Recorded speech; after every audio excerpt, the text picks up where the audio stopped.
He never imagined his life would come down to a signature, a promise, and a woman he barely knew.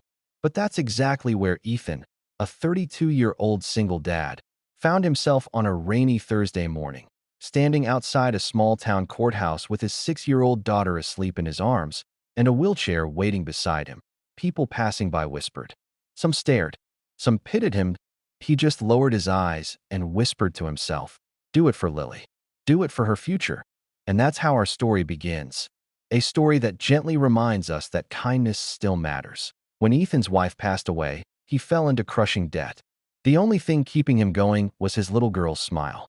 But when he was threatened with losing custody because he couldn't provide stable housing, he agreed to an arrangement he never expected. That a wealthy but reclusive family offered him a deal. Marry their daughter, Maya, who had been paralyzed for 3 years after a tragic accident, and they'd help secure his home and Lily's future. It wasn't love. It wasn't romance. That it was survival. The first day he met Maya, she wouldn't look at him. Her dark hair covered half her face, and her fingers remained frozen on her blanket. She whispered, barely audible, "You don't have to pretend you want this."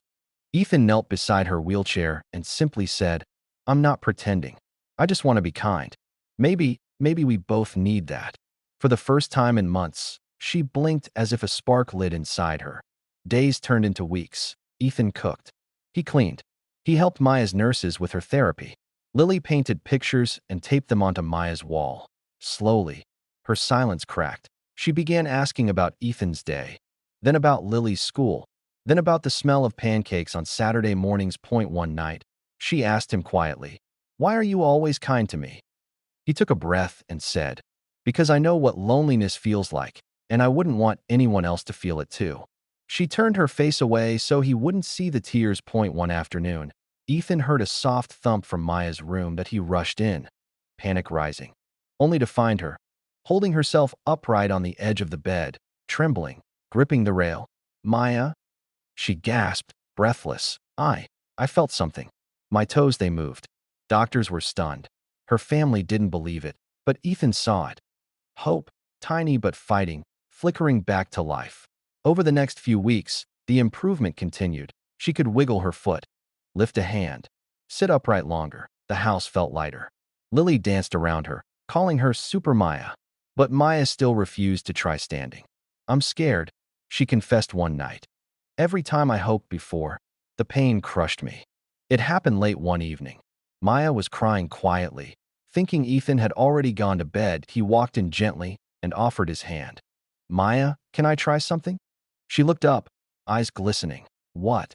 He stepped closer, placed one hand behind her back, and whispered, "Trust me, just this once." She nodded, breath shaking.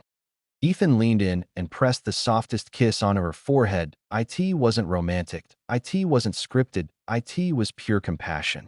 One human telling another, "You matter." And something inside her broke open. She inhaled sharply, her fingers gripping his shirt, and slowly, trembling but determined, she pushed herself upward. First her arms straightened, then her back rose, then, unbelievably, her legs steadied beneath her. Ethan froze, shocked. "Maya, you're standing." She let out a shaking laugh mixed with tears. I'm standing. Ethan, I'm standing." He caught her before she collapsed into his chest. But she didn't fall from weakness. She fell because she was overwhelmed by hope that a new kind of love. Maya didn't walk that night. She didn't need to. Standing was enough. Love had done what medicine couldn't. Months later, she took her first steps again. Toward Ethan, toward Lily, toward a future she once thought she'd never touch. People in town still talked about the strange marriage, the arrangement, the rumors, but none of that mattered, because Maya would smile softly and say, "The man I married didn't heal me. His kindness did." And maybe that's the heart of it all.